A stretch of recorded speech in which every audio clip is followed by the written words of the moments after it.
Good morning. I'm Mark Schlissel, president of the University of Michigan, and it's a pleasure to welcome everyone to this very special event, America's Mayors on Crisis and Change. This conversation is part of the Democracy and Debate theme semester that stretches across our campus with multiple learning and teaching opportunities around democratic engagement. I'd like to applaud the faculty, students, and staff who created the theme semester. They're carrying forward the mission of our great public university. I also thank the mayors who've joined us today, whom Dean Massey will introduce more formally in a few minutes, and a special shout out to University of Michigan alumna, Mayor Lori Lightfoot, who will be joining us. The U.S. Conference of Mayors has said that American cities and their metropolitan regions remain the greatest laboratories for democracy and policy in the world. It's an honor for us to be able to learn from the leaders who are running 4 of these great laboratories as they confront challenges locally that have captured our national conscience: policing, social justice, systemic racism, and income and health inequality, to name just a few. This type of learning is precisely what our community envisioned with the theme semester. It provides a catalyst for cross-campus collaboration, in this case between our Taubman College of Architecture and Urban Planning and our Poverty Solutions Initiative. Even without the presidential debate we had planned to host before the pandemic, we can be very proud that our engagement in important issues continues. 19 days from now, October 19th, is the state of Michigan's deadline for registering online, by mail, or at a branch office. After that, all applications must be submitted to your local city or township clerk's office in person in order to be eligible to vote. Election day, of course, is November 3rd. Today and throughout the semester, we're thrilled that we can advance important values of democracy and debate and make their examination available digitally to all. So thank you very much. And now it's my pleasure to introduce our event moderator, the Dean of the Taubman College of Architecture and Urban Planning, Jonathan Massey. Hello, everyone, and thank you, President Schlissel. And thanks also to the team that pulled this event together, especially Katie Cole, Trevor Bechtel, and Carl Cole. We're gathered here, as you just heard from our president, under the auspices of our theme semester on democracy and debate. And this is an event that's keyed to the election season. And of course, last night, all eyes were on the presidential candidates in a debate that triggered associations with crisis, chaos, and trauma, honestly. And certainly the chief executive is the biggest contest at stake in these elections in November. But government operates at multiple scales, and the key issues in national politics play out with particular intensity in our cities, where executive leadership comes from mayors. This year has tested mayoral leadership like no other. The COVID-19 pandemic and the resulting economic crisis have put an extraordinary strain on our cities and communities, posing new challenges and opportunities for our elected officials. The movement for racial justice has often focused on mayors in its pursuit of accountability for police violence and the right to protest and assemble. This context has forced mayoral leaders to respond even more quickly than usual amid rapidly changing events. But our cities are also essential forums for addressing long-term issues, such as climate change, social equity, economic opportunity, and structural racism. That's why Taubman College partnered with President Schlissel's Poverty Solutions Initiative to consider how some of our nation's most dynamic mayors are addressing some of these matters of core concern, not just for this election season, but also for our collective future. Our colleagues here at the University of Michigan work with city leadership all over the state and the country in various ways, including, of course, Detroit Mayor Mike Duggan and Ann Arbor Mayor Christopher Taylor. Today, though, we've invited 4 civic leaders from beyond our state who are advancing big picture agendas while also responding tactically to emergent crises. I will say a little bit about our 4 mayors, and then we'll invite them in and turn to questions. Jacob Fry came to politics through his law practice and community advocacy. After 4 years on the city council, he was elected mayor of Minneapolis, Minnesota, with a population of 425,000. in 2017. He has focused on affordable housing, zoning reform, inclusive economic growth, and also police accountability, a priority before and since Minneapolis police officers killed George Floyd back in May. Lori Lightfoot, who graduated from the University of Michigan, as you heard, with a degree in political science, is also an attorney with a record in both private practice and public service. She was president of the Chicago Police Board and chair of the city's Police Accountability Task Force, among other roles, before winning election last year as the first African-American woman to lead the city, population 2.7 million, and Chicago's first LGBT mayor. She has prioritized ethics and government reform, worker protection, and the city's financial sustainability. Libby Schaaf, also an attorney, worked in city government in her home city of Oakland, California, population 429,000, before joining the city council in 2010. Elected mayor in 2014, and again 4 years later, she has prioritized affordable housing and other solutions to homelessness, along with educational opportunity and equitable transportation. And finally, Michael Tubbs is not a lawyer. He was elected to the city council of Stockton, California, population 311,000, in 2012, right out of his master's degree. And he subsequently formed a public-private venture to eradicate intergenerational poverty. When he took office as mayor 5 years later, he became Stockton's first African-American mayor and the youngest mayor of any major city in America. His priorities have expanded from poverty reduction to include educational opportunity and gun violence prevention. So welcome all four of you. Thanks for joining us today. It's really wonderful to have you here. A word for the audience. I will start the discussion by asking our panelists to address some of the biggest topics in our cities today. Then we'll bring in the audience. Viewers, please use the YouTube chat box to pose questions for any or all of our guests. My colleagues will be collating those and pulling from them for the latter half of the panel. And you see some instructions here on screen now. We will bring those back when we turn to audience questions. So I'm going to kick things off by talking about universal basic income. This is the idea of universal basic income, or UBI, an unconditional periodic payment from government to its citizens, gained visibility in the US through Andrew Yang's presidential candidacy, and then even more this spring and summer through federal economic impact payments and expanded unemployment insurance. Mayor Tubbs, you've been out in the lead on this issue, creating what I believe is the first city-based UBI program in the nation, the Stockton Economic Empowerment Demonstration. You've expanded your focus and created Mayors for a Guaranteed Income, a group that you too have joined, Mayor Schaaf. So for the two of you, Mayors Tubbs and Schaaf, how did the crisis and the pandemic change, reaffirm, or otherwise modify your convictions about UBI that you held before this spring? Want me to start, Libby? All right, Mr. Dean, and to the other mayors on the panel, pleasure to be with you, albeit virtually, and to the University of Michigan, thanks so much for having me. Well, let me start with how I learned about basic income. So I think a lot of talk is around sort of Andrew Yang or Mark Zuckerberg and other folks who in the last couple of years have talked about basic income. But I learned about it studying Dr. King. In 1967, he wrote his last book, Where Do We Go From Here? Chaos Our Community. And at that time, it was a time of great civil unrest in this country. There were over 200 protests against racial injustice, against the violence of poverty in this country in 1967. And Dr. King looked out and said, you know what? We solve poverty for everything. We try to solve for poverty with everything but cash. And he said, I'm now convinced that the simplest way to abolish poverty and economic security is the most direct.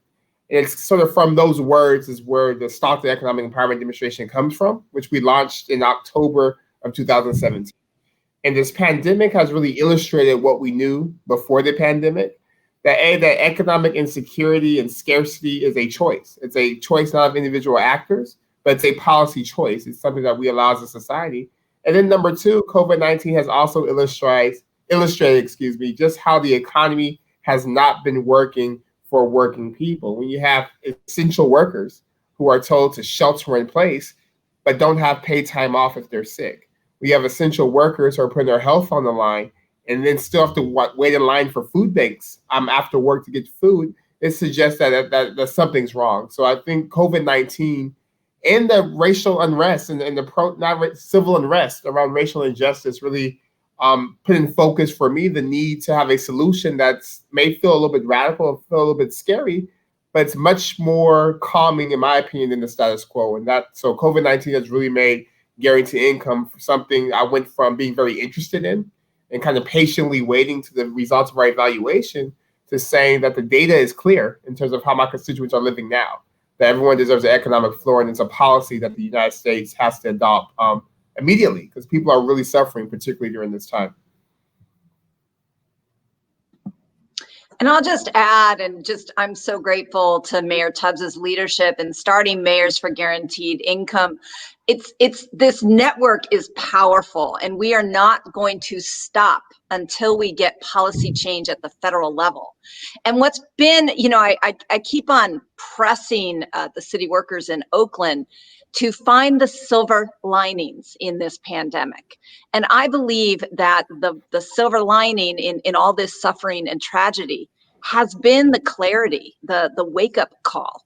And we've seen how you don't have to just be a motivated person to be earning enough money to take care of your family right now. Things can happen that necessitate government intervention. And let's be clear, we are advocating for guaranteed income, which is targeted for those who live below a certain income floor, which is different from basic income, which believes everybody gets the same payment regardless of what their income status is. We've seen with that direct cash payment from the government that people want this, and it works. It's like the people's stimulus. And we know from the work that Stockton is doing and their evaluation that people spend this unconditional cash on basic needs, on rent, food, utility bills, medicine. This is, in fact, sometimes people take this little extra pillow so that they can quit the third job that they're having and look to upgrade their skills or look for a better paying job. We've seen that this extra cushion actually motivates people to move up the economic ladder. And so that's why in Oakland, we're excited about this, not just as a way to end poverty, but also as a way to address racial disparities. In Oakland, African-American families are 3 times more likely to live in poverty. The median income for white families is 3 times that of Black and Latino families in this city. And what more direct and dignified way to start addressing those disparities than unconditional cash? And I'll leave with this idea. Government is often so stupid and inefficient. I call it tweezer government. Mayor Carter was giving an example of raising his baby girl with WIC benefits, but his baby girl had nut allergies and a dairy allergy. He could get unlimited supplies from WIC of peanut butter, milk, and cheese, but no almond butter, nothing that his baby could actually consume. I gave another example. We have something called Keep Oakland Housed, where we give emergency cash for people that are about to lose their housing. And in one case, a family where the breadwinner was a developmentally disabled adult, he had actually lost his income because the washing machine at their house broke and he could not navigate a public laundromat to keep his work uniform clean. So not only did he use the cash to pay off the back rent, but to also buy a new washing machine so that he could stay employed. I don't think there are any governmental programs to buy washing machines. So we in government cannot be so condescending. We need to give people the dignity and the hand up to get them on that economic mobility ladder. Thank you both. Mayor Lightfoot, in February, you launched an anti-poverty initiative that doesn't employ the direct cash transfer method. What approaches are you taking instead, and why?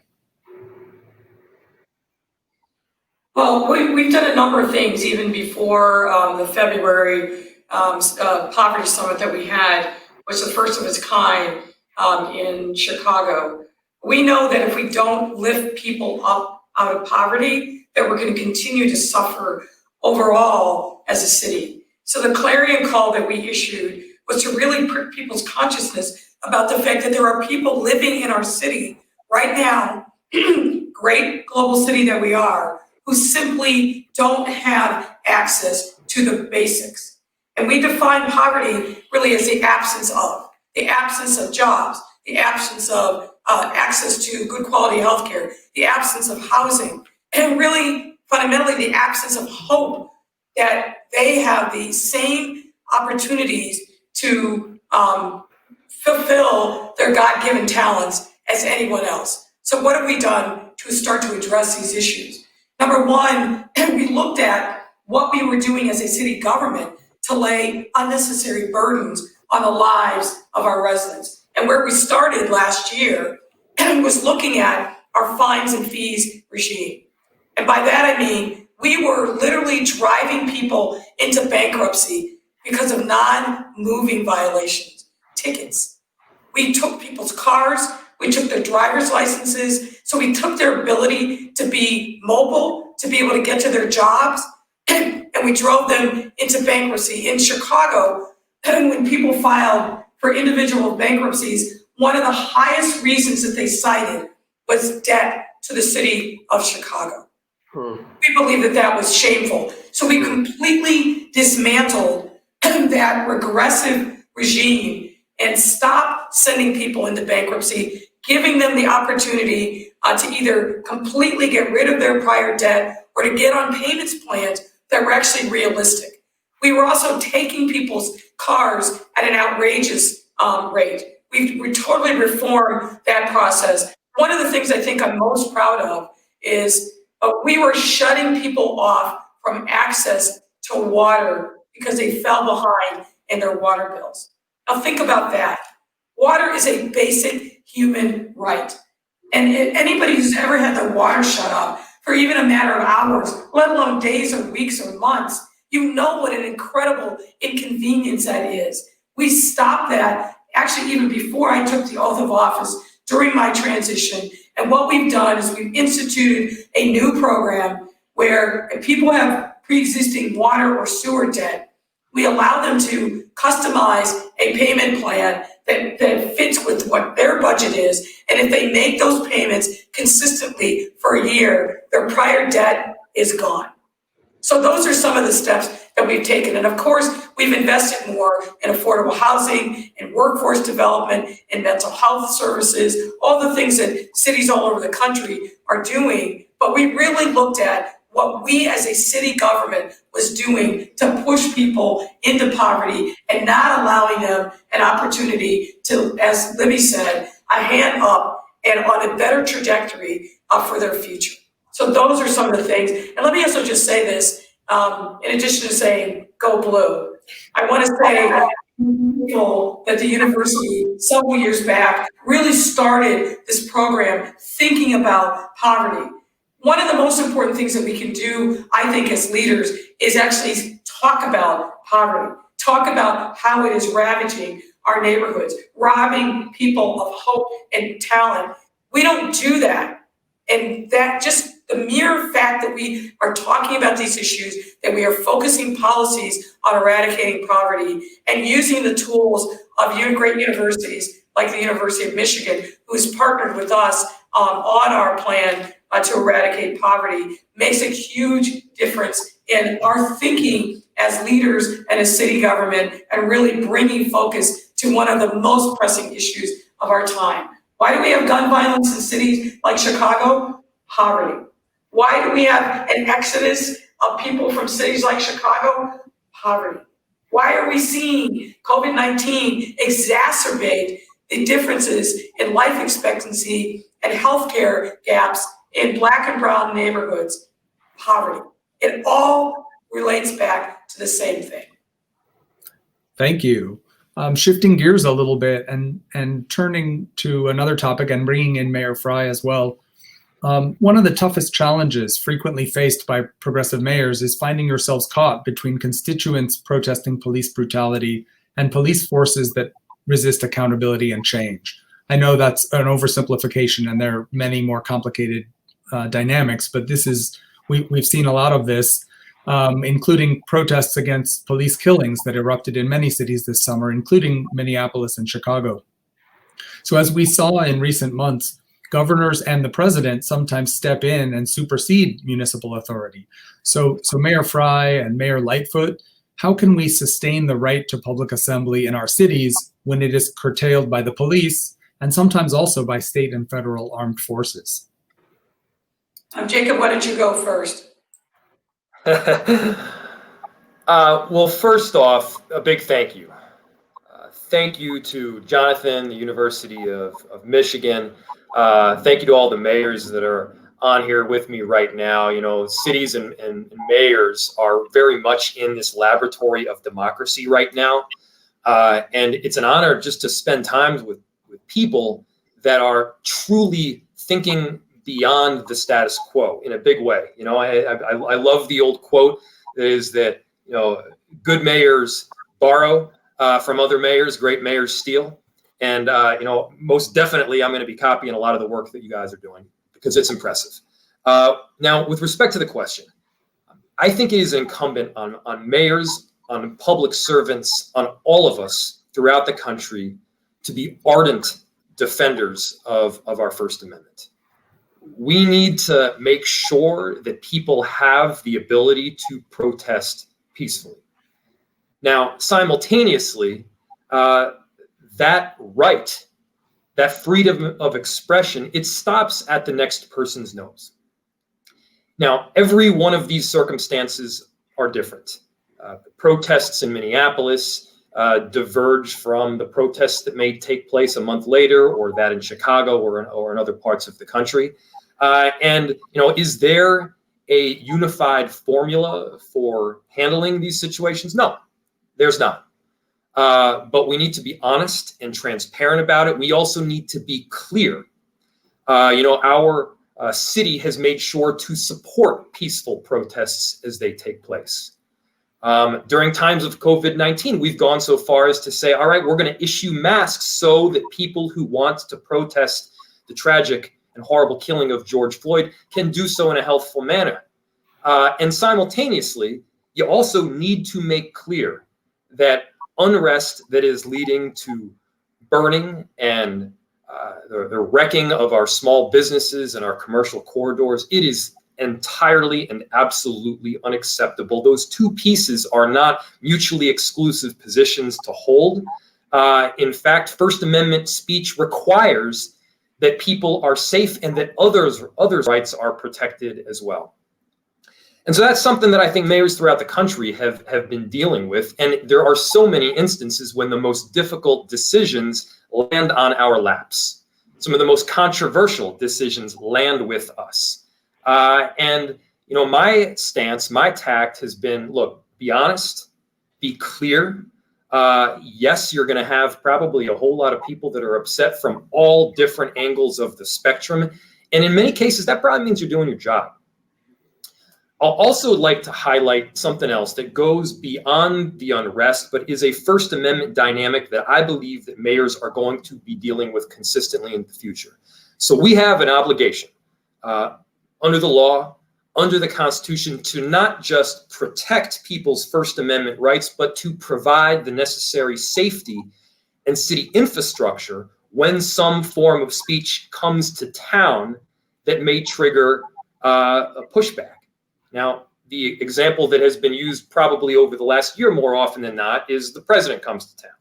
So Trump comes to town and you have a whole lot of people that are frustrated by his speech or his presence. And under the First Amendment, of course, it's our obligation to protect that speech. However, the issues that cities around the country are experiencing is that when the president, or it could be anyone, comes to town and then we're forced to provide the necessary safety infrastructure, that could cost, you know, $500,000. It could cost $1 million just for one event.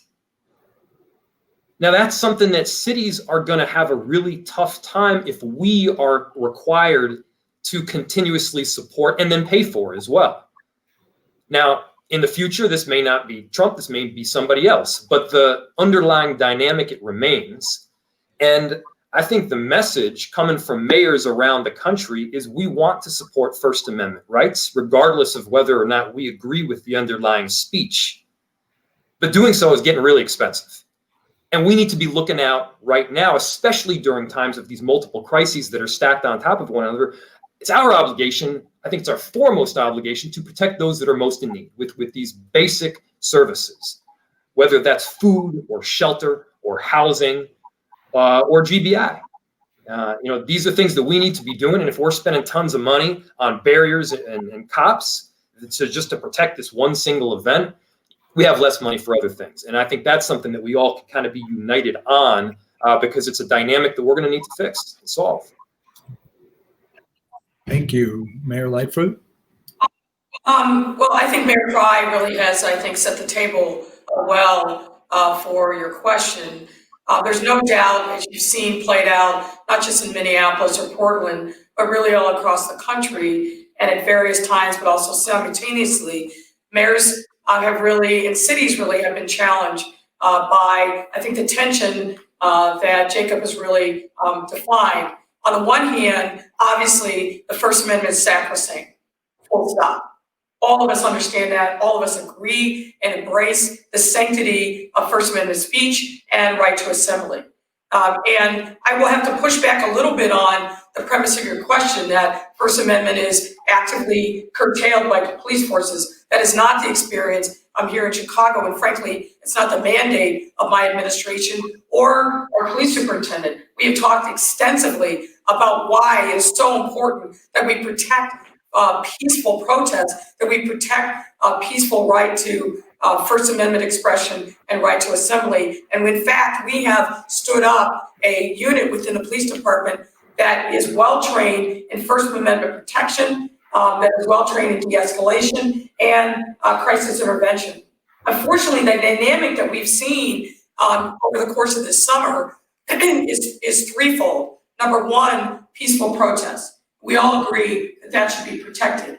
But what we've also seen, number two, is groups that embed themselves in peaceful protests who have a completely different mindset when it comes to protests and being out on the street. I'm almost 60 years old. I have been in the streets marching and protesting on a range of different issues over my adult life, but never had it occurred to me to bring a bat, a tire iron, a shovel, a hammer, water bottles that are frozen, filled with urine, or fireworks to a protest. And yet that's what we're seeing, unfortunately, on a regular basis, not only in Chicago, but in cities across the country. And these people that come armed for a fight are bringing their own videographers to record and really incite conflict with police departments. That's a whole different animal than peaceful protests. The third element that we've seen is not only peaceful protests and what I'll call vigilantes who come armed for a fight, but what we've also seen in Chicago and in other cities is people who want to take advantage of that moment and what they think is vulnerability or distraction to loot our shopping and commercial areas, to steal the dreams of our small business owners. And so we are really managing all of those dynamics at the same time. And now, anytime there's a protest, we've got to be ready for the worst case scenario. And as Jacob says, when you've got to gear up for the worst case scenario, that is the diversion of resources that could be better spent on other more productive ways of keeping our people and our neighborhoods safe. So it is a very challenging time to be a big city mayor. It's a very challenging time to navigate all of these dynamics that typically are happening simultaneously and figure out how, both in terms of resource allocation, but also in communication, you communicate effectively that you're there to support and encourage peaceful protests, but you have to protect people. And as I've said many times over the course of our summer, our residents have a right to expect and to be able to live their lives in safety. Our businesses have a right to expect that they and their employees and their property will be protected and be safe. And our police officers have a right to be protected against attacks on them. Just in Chicago alone, over the course of this summer, we've had so many police officers with broken limbs, lost eyes, and other injuries as a result of the fight that has been brought to them by vigilantes. And in Chicago, we've had over 60 police officers who have been shot at by residents. We are living in a difficult and challenging time. And so when we talk about these issues, we've got to talk about it with a full understanding of the context and think about it holistically on how we work to move in a different direction, a more peaceful direction, but doing it with respect for all. Thank you. I'm going to expand the frame a little bit and think about, policing obviously is unevenly distributed in the space of our cities. That is one of the legacies of white supremacy that disproportionately affect Black families. Another example is wealth disparity, rooted in the history of home ownership, housing discrimination, racial covenants, and redlining, stuff that those of us in architecture and urban planning focus on quite a bit. These mechanisms of spatial segregation have also contributed to some of the other inequalities that surface in our conversations, in education, in health, in other aspects of life. In our fields, we see spatial justice as an integral dimension of racial justice. And so for all four of you, I would love to hear what measures you're taking to dismantle the elements of white supremacy that are built into the geography and physical fabric of your cities. Well, I'll start out on this one. It's first important to recognize the history from which we've come. And I think Minneapolis is not necessarily unique in this, but we have a very long history of intentional segregation, of restrictive covenants that run with the land, of redlining, horrible financing practices, and very intentionally excluding communities of color and at times Jews from the rest of the city. We literally have maps at City Hall dating back 80, 100 years that define North Minneapolis as a slum for Blacks and Jews. We've cut off access to the riverfront for these communities. We've placed massive highways around this particular area of our city that inhibits access to everything from food to commerce to just the rest of the city as a whole. And that kind of intentional segregation has horrible impacts. This is one of the main and primary reasons that I ran for office. And I think now it's incumbent on all of us to make sure that the precision of our solutions match the precision of the harm that was initially inflicted. And that harm was precise. And so there's a number of tools that we used. First, and I'll touch on this briefly, but it's really more related to the next question, we had a comprehensive plan. It was a 2040 comprehensive plan that got rid of single-family exclusive zoning across the city. That particular zoning made it so that unless you had the ability to own a really big home on a really big parcel, you couldn't live in huge swaths of the city. It was just totally unaffordable. We've established a number of practices that allow for ownership. Ownership, as we know, is one of the best ways to generate intergenerational wealth. And so we're making sure to help to provide down payment assistance for communities in some of these areas, for our Black and Brown communities. But it's not just related to the ability to own a home. It's also the ability to own commercial property as well. People often forget about this. It used to be back in the 50s, after the GI Bill, which almost exclusively helped white families, that you'd own your home, you'd have the down payment there, you'd set up the mortgage, you've had the white picket fence, and then you would even own your own business, and you'd own the land underneath that business itself. Now what we see is some of the communities that have made these corridors wonderful to begin with get the boot because the prices get jacked up, rents go through the roof, and they can't afford to pay for the barbershop or the restaurant or the marketing firm. They can't afford that anymore, and so they get kicked out. So what we've done is we've set up what's called a commercial property development fund, and that helps to bridge the gaps. that helps to provide that necessary patient capital so that these communities that have traditionally been excluded have the ability not just to have the business, but to own the underlying property. And yes, this will take time, but this concept of ownership and kind of financial independence, it can go a long way towards pushing back on some of the systemic inequities, on the systemic racism that we've seen in our city and that has been literally reduced and defined by a map. And so these are just a couple of examples of the areas that we're working on. We're also just changing the way that we've done business at the city. You know, we used to talk about, well, everybody's got to be at the table. Well, yeah, that's true. But sometimes we need to remove ourselves from the table. We need to say, you know what? We want not just to hear from our Black and brown communities, but make sure that they are key beneficiaries of the work itself. And so what we've set up is the Minneapolis Forward Coalition, where they've created the 8 overarching recommendations. I haven't edited them even a little bit. And then we can proceed with the vision that I think is excellent, moving towards a range of racial equity moves that I think are going to be essential for the long term. Thank you. Jonathan, I'd love to jump in on this. You know, the first year I became mayor, we established a Department of Race and Equity. And equity is a word that just gets thrown around a lot this year, but I just want to emphasize how it is a discipline. It requires analysis, data, qualitative interviews to find out from the people most impacted by disparate results what they believe has caused those disparities.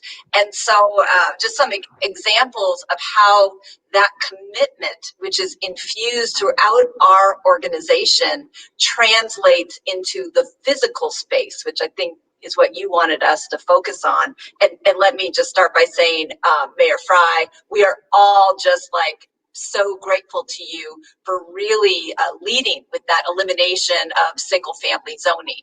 We've been trying to get it done at the state level 4 times. The legislation has died on the floor.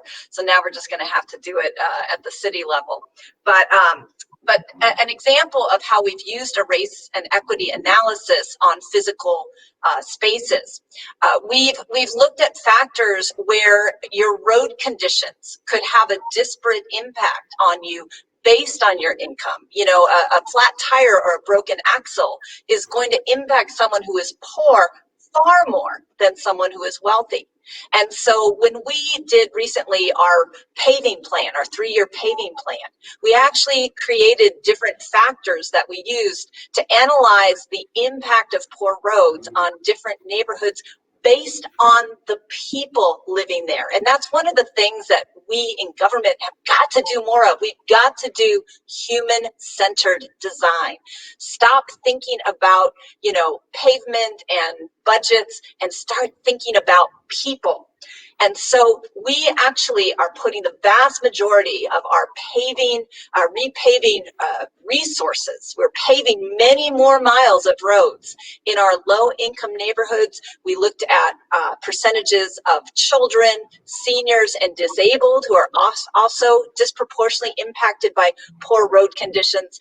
And this year, for the first time, we're also inviting communities to propose capital improvement projects. So instead of it coming from City Hall, it's coming from the neighborhoods. So both as far as giving voice to people in the neighborhoods as about what physically they want, but also allocating resources in some ways the opposite way that they used to be allocated. The other example is we recently were very successful in a big competitive grant called the Transformative Climate Communities.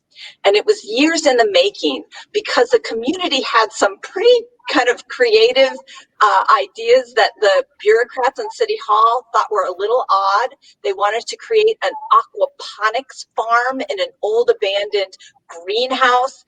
They wanted to have a bike share program that actually used bikes as art. They're called scraper bikes, and they decorate all the wheels. It's something that literally came out of East Oakland. It's fabulous. But it wasn't the kind of stuff that bureaucrats normally would, write grants for. But with time, with this new kind of philosophy that is infused really through the leadership of the Department of Race and Equity, we stepped back, we let the community lead, and we just won a $28.3 million grant to implement this great vision from the residents of this particular community. So those are some ways that we've seen race and equity translate into physical spaces in Oakland. Mayor, Bravo, Libby. Bravo. yeah. Mayor Tubbs, do you have similar strategies in Stockton or a different situation? No, I mean, Mayor Frey and Mayor Schaaf gave us a master class, so I have nothing. If I said anything, I'd just be repeating what they said. But we're also lucky enough to get a $10 million grant in Stockton for the Transforming Climate community that uses the same sort of community-oriented design process to counterbalance the effects of redlining with what we're calling in California green lining, with investments that are green in terms of money, but also green in terms of building climate resiliency in our communities most impacted by kind of environmental injustice, which we know is also a function of planning and land use decisions. Great, thank you. I'm happy to jump in. Yeah, please. So I think the challenge in thinking about spatial segregation is this. People love their neighborhoods and they don't want to move. Historically, going back to the 40s and 50s and early 60s, the idea about reversing segregation was to compel integration. And in almost every instance that failed miserably. But we know that the dynamic is that when Black and brown communities are segregated, their communities are always universally unequal. Unequal in resources, unequal in access. And so that is a challenge. But as we've started to really try to think about how we undo literally decades of segregation, unfortunately, Chicago remains one of the most segregated segregated cities in the country. We've gone to people in neighborhoods who haven't historically received resources and talked a lot in engagement around what we can do to co-curate a future that they want. And so we started with a program called Invest Southwest. And if you know Chicago, when you talk about the South Side, you talk about the West Side, you're talking about Black and brown communities. And we have committed $750 million of city dollars, and we're drawing private capital and focusing on commercial strips that literally have not seen a dime in investment in forever. And it's not just retail, but it's thinking holistically about how we create a different living environment for businesses to thrive, for their customers to thrive. So of course, we're talking about the built environment, and we've done a lot of infrastructure work in these communities. Of course, we're talking about affordable housing, and we're also thinking creatively about building community spaces that are different, that are needed as defined by what the community needs are. And in order to carry that forward and to provide technical assistance to these communities where we're making these investments, we have created positions of community development officers, in effect, that really serve at the will of local stakeholders, but funded by a city and philanthropy. And then we've redesigned our planning department to make sure that we've got people on the ground as planners that are devoted to areas of the city, and they are literally embedded in those neighborhoods as well. We've also done a lot around affordable housing, of course, and I should have said at the beginning that I hired the first ever, chief equity officer for the city, who spent a lot of time looking at racial divides, and again, looking at how city government has aggravated the lack of equity in the way in which we've conducted our basic services across the city. So that has already paid dividends. We spent a lot of time recently thinking about a particular area of the city. It's a Woodlawn neighborhood, which will be in the shadow of the Obama Presidential Center, and being very intentional about making sure that development doesn't lead to displacement of long-term Indigenous residents. And we've worked very hard over the course of a year, just got this passed through our city council to inject new resources to help those residents that cap new housing rates and rental rates, but also provide long-term residents with resources to maintain their existing housing stock. And the last thing I will say, we've done more, is we recently announced a new program around transit-oriented development, but we call it Equitable transit-oriented development, because we've done transit-oriented development, but we've not been thoughtful about equity. And so for the first time, we're adding an equity component, an equity lens on transit-oriented development that will help keep people in their neighborhoods, but do it in a way that allows them to take advantage of these new housing units that are coming online, and specifically focus on equity. So those are some of the things that we're doing to really focus on spatial injustice in our city. That's great.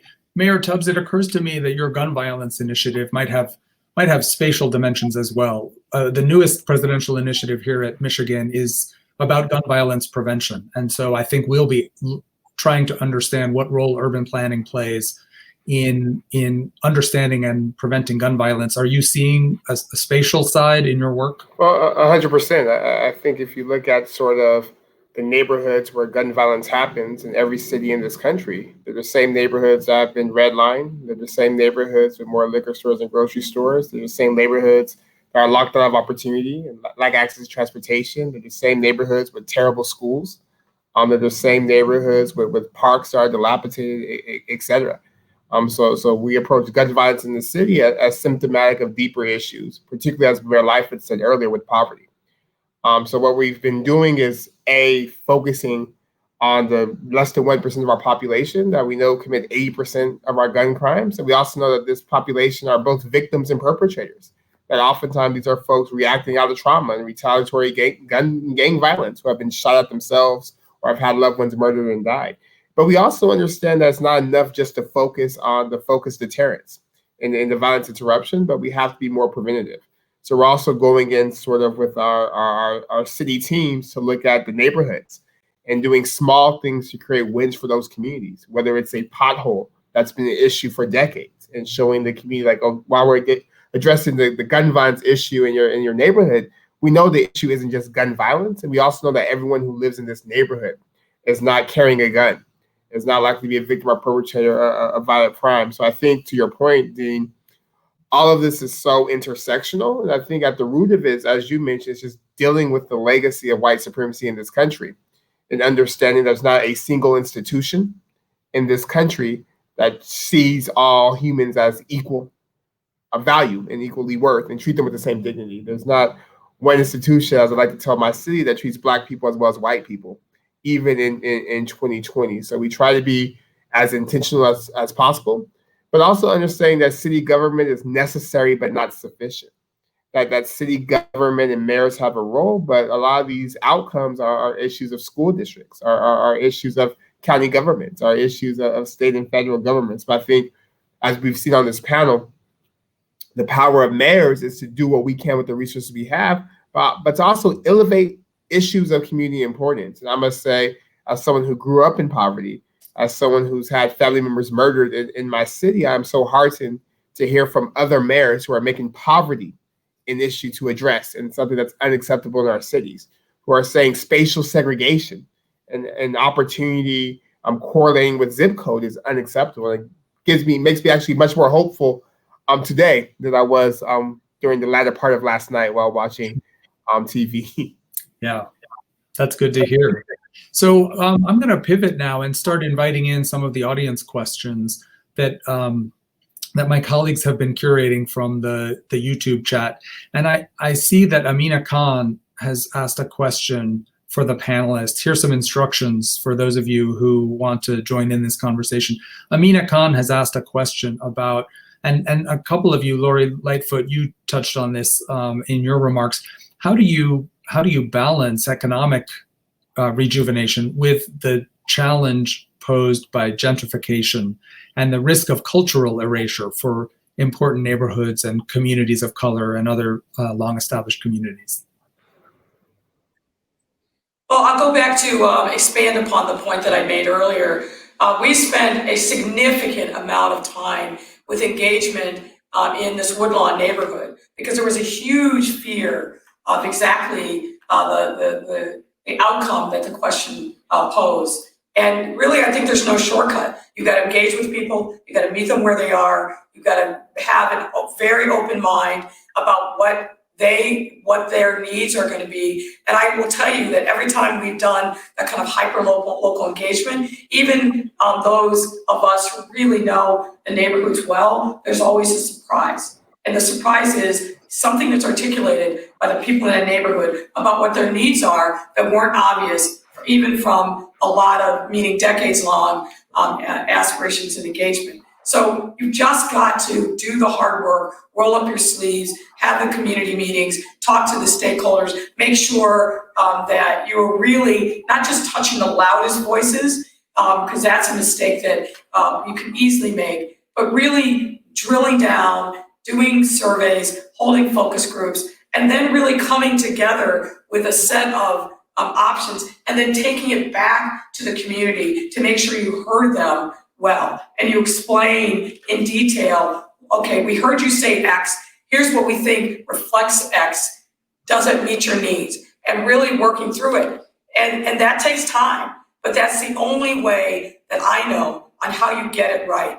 And why that's important is, I know from the work that I've done around a number of issues, but particularly in the policing space, the end product is important, but the process and the journey is equally important. And if people don't feel like they've been heard and that you're not doing something with them that you say is for them, it will all be for naught.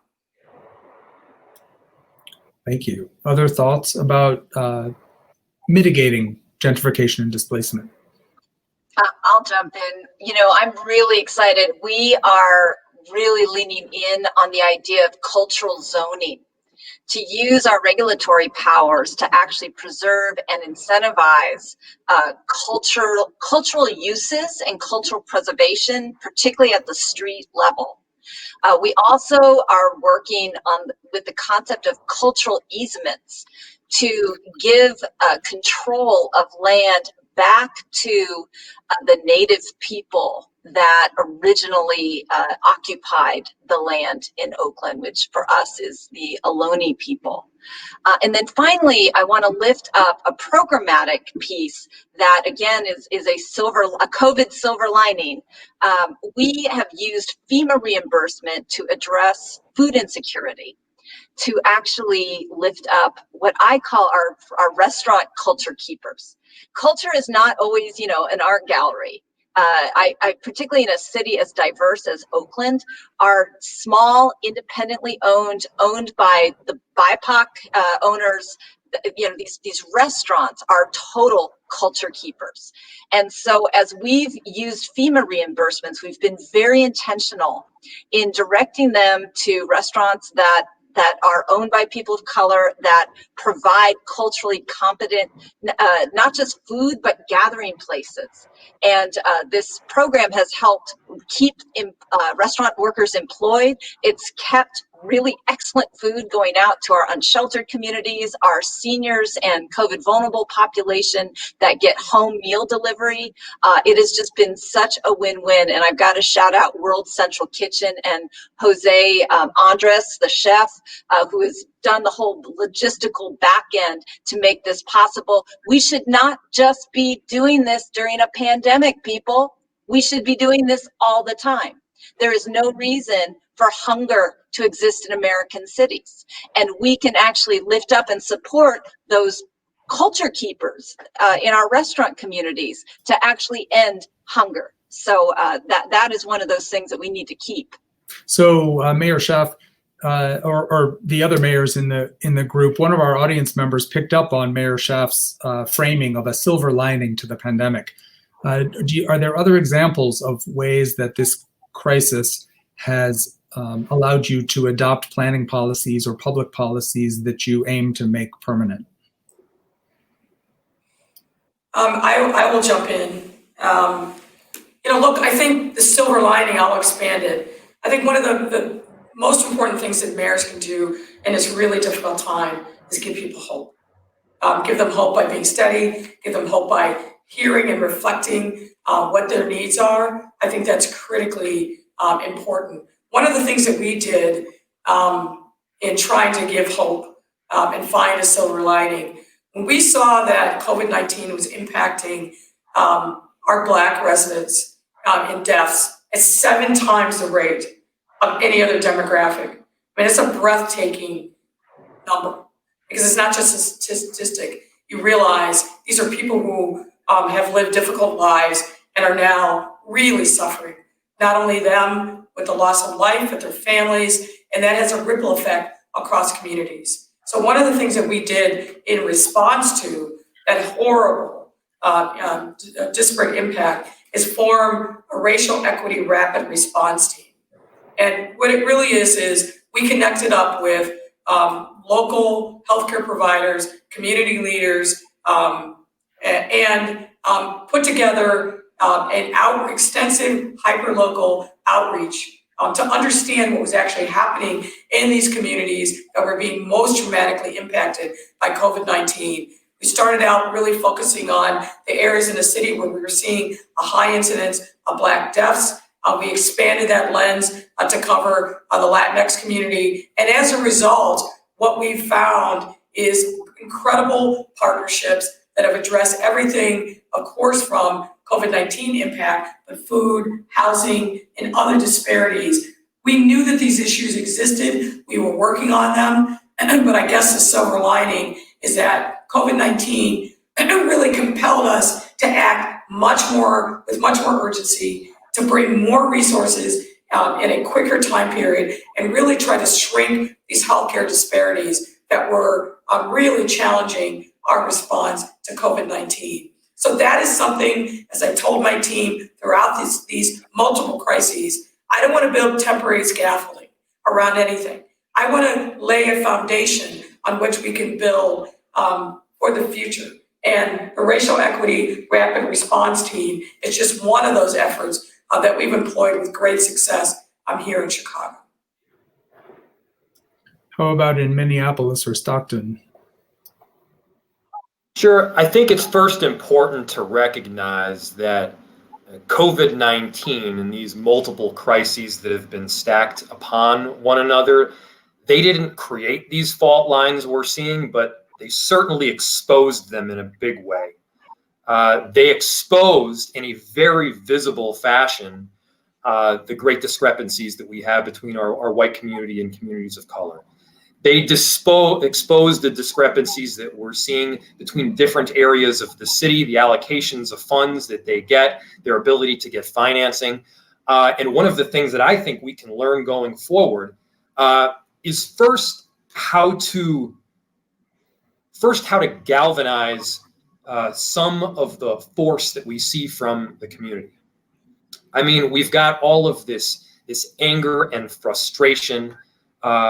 We've got really strong emotions right now that people are experiencing. And if we can channel that emotion and that pain and that trauma towards several specific pieces, several specific policy initiatives that are well placed, we can really get a whole lot done here. And I think one of the biggest things is we're now moving past the everybody gets something stage. This is not the all boats rise with the tide. This right now is we need to make sure that the precision of our solutions match the precision of the harm that was initially inflicted. And that means that we're targeting resources. And we've done that in several different ways. One of them is we've made sure that the businesses, the small businesses that have been hit hardest by COVID-19, which tragically are the same small businesses that were hit hardest by the unrest, are the first to get some of the emergency assistance dollars. And yes, that does exclude certain areas of our city. It does exclude certain businesses and people from our city, but we have to pick and choose who's going to get the resources. And when you pick and choose, you need to figure out who needs it most. Secondly, there's some of these broader concepts like affordable housing. You know, in Minneapolis, everybody's for affordable housing at the macro level, but as soon as you start talking about putting it anywhere in the vicinity of where they live, there's suddenly pushback. And one of the conversations we've been having is, let's not just be affordable housing as this sort of philosophical thing. Be for it when there is a project that is proposed in a middle and upper income neighborhood as well. Make sure that our policies are geared towards placing affordable housing in every area of the city. Make sure that we're entering these really difficult conversations, which with an eye, not just, as Mayor Lightfoot said, putting up the scaffolding, but creating the foundation down the line. And I think we've really learned a whole lot of lessons. You know, I mean, over these last several months, you know, every single morning I wake up and I try and tell myself that this is an opportunity. This is an opportunity today to do things differently than we have in the past and do things better than we have in the past. And sometimes it's a hard sort of lesson to take when things are so tough, but it is necessary. Thank you. Mayor Tubbs, do you want to add to that, or should we carry on? Okay, so Mayor Frey already alluded to this, a topic that came up in a question from audience member Kyle Slug, which is how do we, you know, there are calls for systemic change in, you know, all across our society. How, as city leaders, do you harness that sense of crisis to drive policy changes that may not have consensus, that are politically challenging? Very carefully. First, you don't always need full consensus to advocate for a position that you believe in. And I think it's necessary for leaders not just to drive towards consensus, but also at times lead. You know, when we started pushing to get rid of all single family zoning or single family exclusive zoning, I'm quite certain that it did not have a majority of support in the city, at least on its face. When you start advocating for affordable housing in a middle or an upper income neighborhood, it usually doesn't. It often doesn't have a majority of support, at least in that particular neighborhood. But I think what's happening right now is people have this sense of urgency to change. You know, they're looking back at the history from which we've come, the maps that I mentioned earlier, the systemic inequities and the redlining and the intentional segregation. And they're saying, all right, I understand that, you know, now you have to lean in a little bit more to perhaps an uncomfortable topic, even and especially when it makes you uncomfortable. And, you know, I've had to do that myself at times. You know, areas where I perhaps don't have the background or the knowledge to fully understand some of these systemic issues that we're experiencing in our city. I think it also means at times, you know, recognizing that some of the best ideas that I've got are not my ideas at all. And making sure that we're galvanizing community to come up with those ideas. And we as bureaucrats, as elected officials, as public servants, are then charged with finding ways to put those ideas into real strategies. And, you know, Mayor Tubbs mentioned this at the very beginning with guaranteed basic income. You know, these ideas are going back to King. And before that, these ideas were initially thought of by community, and then maybe an academic thereafter comes up with them, and then maybe thereafter down the road, mayors start to say, let's do this. And thank you for leading the way. But, you know, the truth is it ain't easy. It's hard. And that's kind of what I appreciate about these city positions and having the honor to serve as mayor. And I'm sure my colleagues on the call here feel similarly. These questions are all messy. They're difficult. It is rare that I walk into the office and there's something that is so unbelievably straightforward and non-controversial. And that's something that you kind of have to grow to appreciate and love, even, is operating in that space of uncomfortability. And let me just jump in and say something briefly. I think in terms of consensus, there's really two sort of guiding lights, at least I use. Number one, was when Dr. King said a leader is a molder of consensus. That if you're doing where the consensus is, you're not leading, right? Like at some point you have to stretch and get people to be where they are. And that's the art of leadership.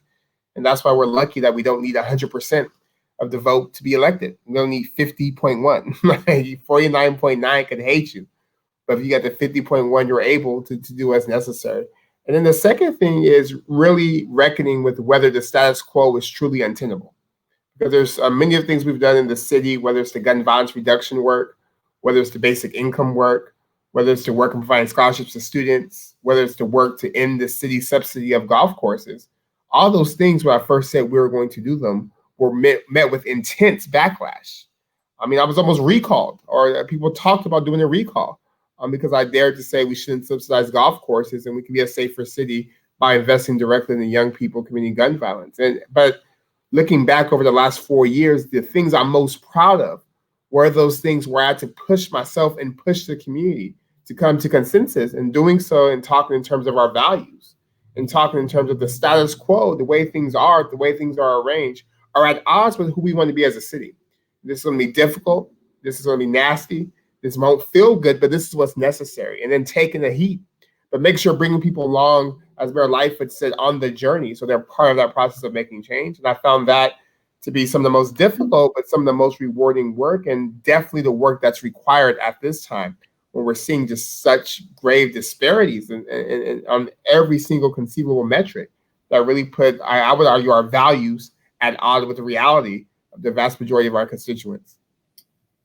Thank you. Go ahead. I was gonna jump in, but if you want to move on.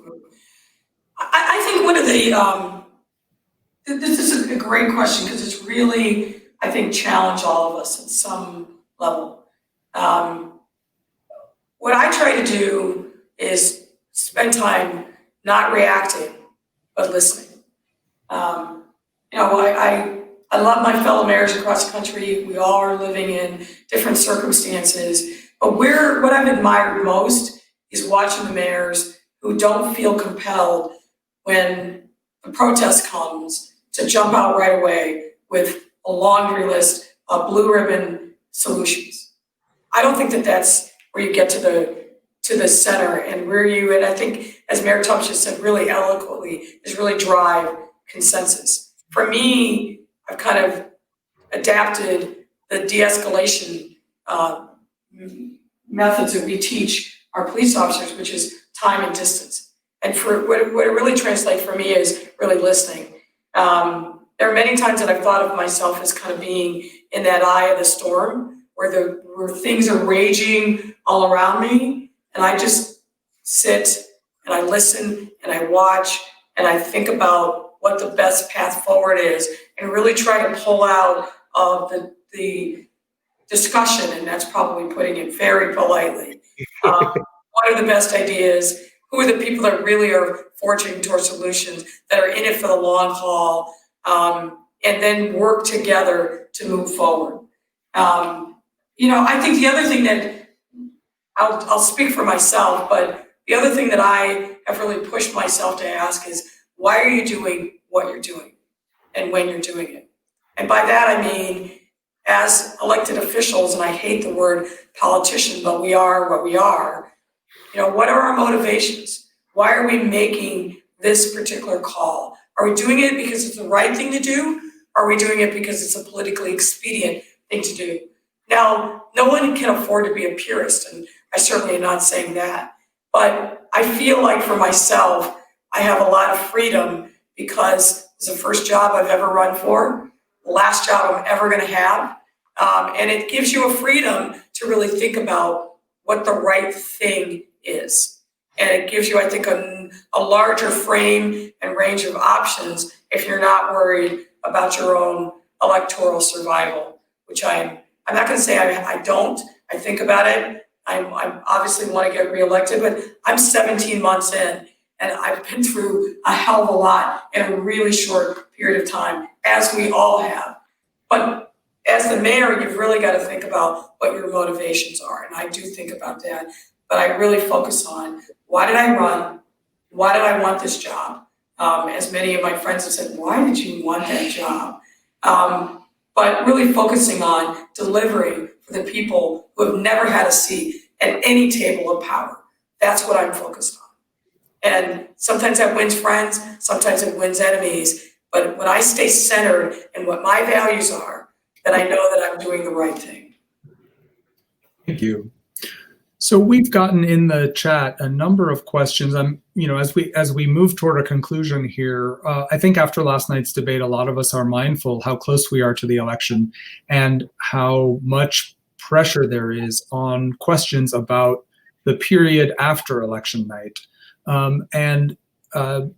Some people are expecting civil unrest in our cities. Others, I think, are pretty skeptical of the idea that our society and our cities are at the brink of those kinds of experiences. So sort of pulling from the sentiment of some of those questions in the chat, I'd love to hear from our mayors what you anticipate for the latter part of November, for November and beyond, and how do you envision that period in your cities?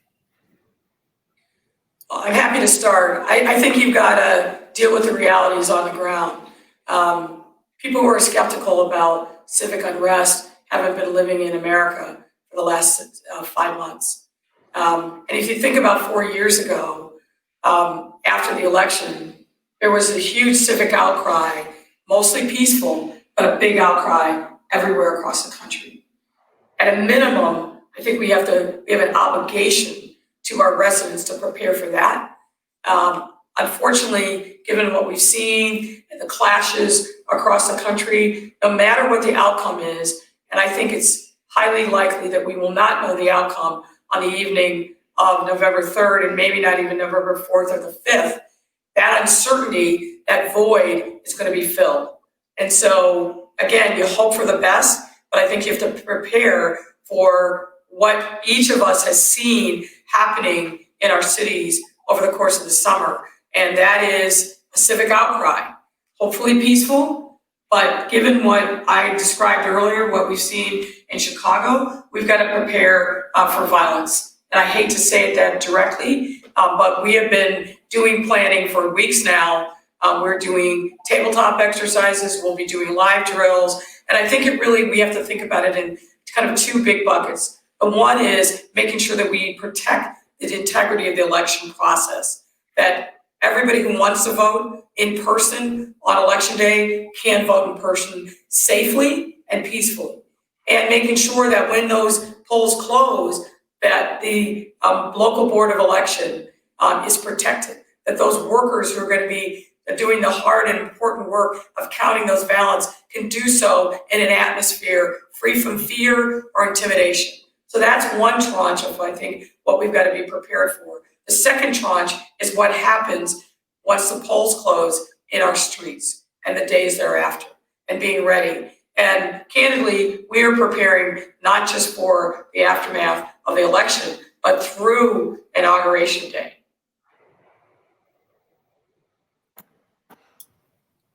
I'll tack on as well. Mayor Lightfoot just mentioned at the end there the importance of not just planning for the election, but all the way through Inauguration Day. And that period of time will be essential for mayors and cities to be totally prepared. The most foundational element perhaps of our democracy is this peaceful transition of power. And so that it should frighten the hell out of all of us when any candidate talks about not abiding by the result of the election itself, even hints at it. I mean, that peaceful transition of power is like goes back to the very establishing of our democracy. That's scary. The second thing that's scary that happened last night is just the refusal to denounce white supremacy.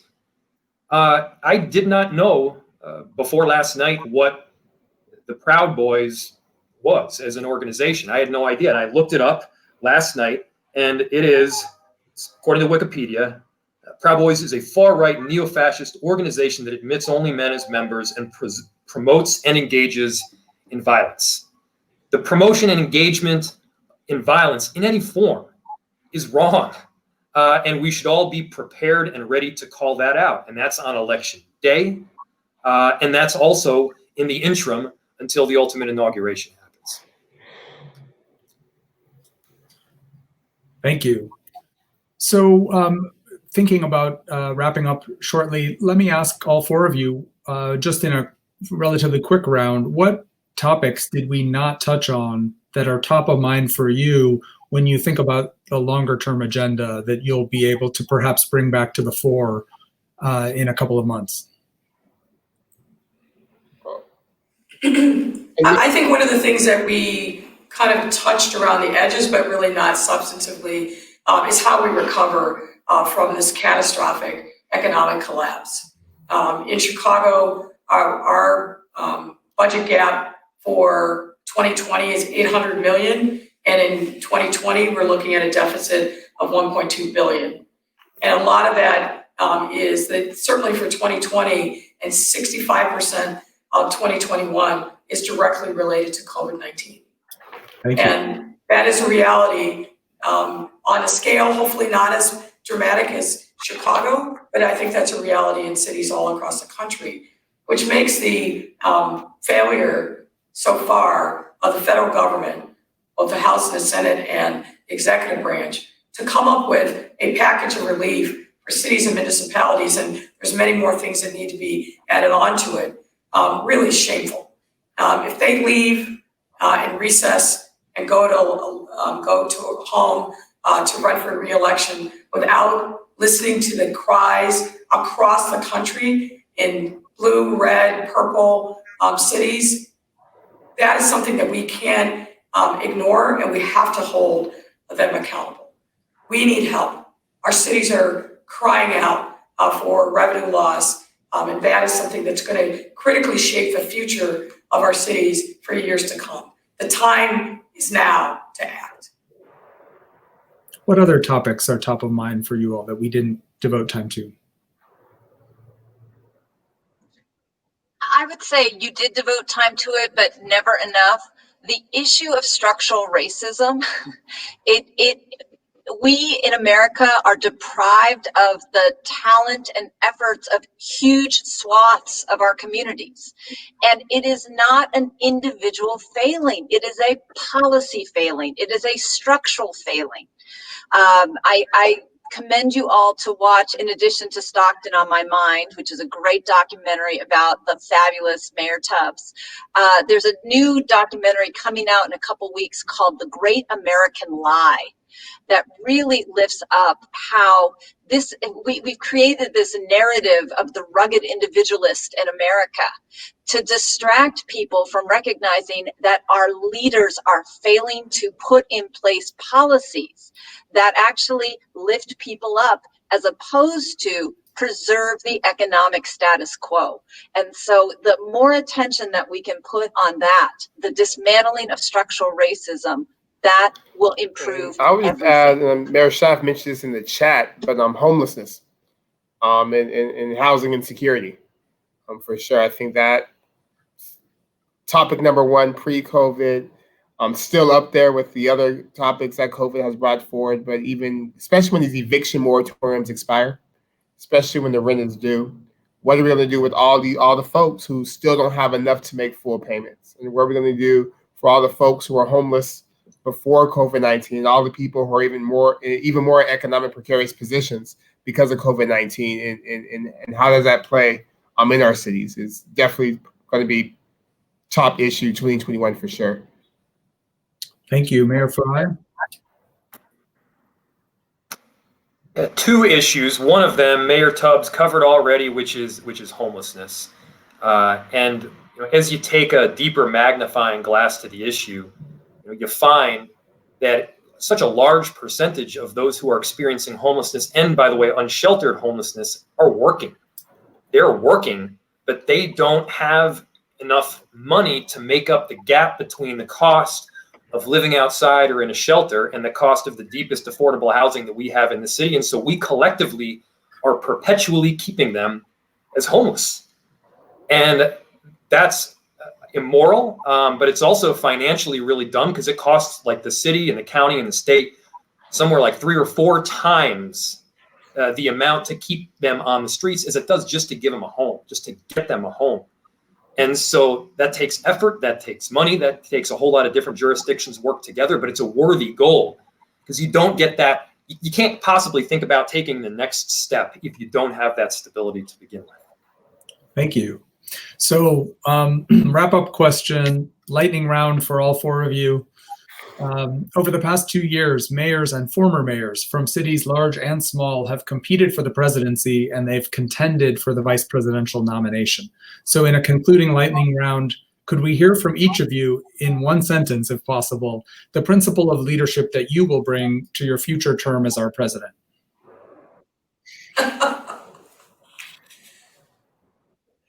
I'll go. Never, ever, ever. I have the job, one job in public service that I want. I love my wife. She will throw my stuff out on the front lawn, change the locks on the door. But in all seriousness, this is where it happens. Mayors are on the front line. We're making it done, getting it done. We're the place where the laboratory for great innovative ideas are happening. What we need is a president who listens to us and brings us into the discussion. That's what we need. Yeah, I'll join Mayor Lightfoot in saying I have no interest in that job. But the reason that presidents should channel their inner mayor is because we actually live in our communities. We are touching and hugging and crying with our residents every day. And we do not have time for partisan deadlock. Listen, mayors belong to one political party. It's the party of get shit done. And that's what we need in a president. I'm not old enough to be president, thankfully. So to answer your question, in terms of one principle of leadership that I'll bring to my future second term as mayor, is really this understanding that government has to work for everyone, and that government at its best reflects the universal basic dignity that all people had, and works accordingly. I'll echo everything that everyone else has just said. I ran for mayor because I wanted to be mayor. From the very first days that I knew that I was interested in being involved in politics, I knew that I wanted to be mayor of Minneapolis because you get to do that tough work. You get to work hand in hand with community. And by the way, at the mayoral level, at the city level, you really can't lie about stuff. If somebody calls in and says, hey, I need this pothole outside my home filled, you can't pretend it's filled when it's not. It's either there, it's been filled, or it hasn't. And so there's that kind of requirement of honesty, which I think people appreciate at the end. And Mayor Carter always talks about how when you think about the things that make you feel good and the big philosophical ideas and the goals and visions, that's the federal government. When you think about the things that really piss you off, that's mayor. And we're in that every single day, and that's where I want to be.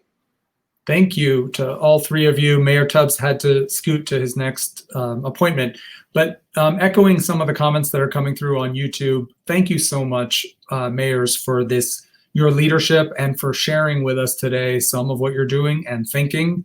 This is the kind of conversation our constituents, I think, want from our elected officials. So on behalf of everyone at the University of Michigan, thank you for joining us today, and please keep up the amazing work. Take care.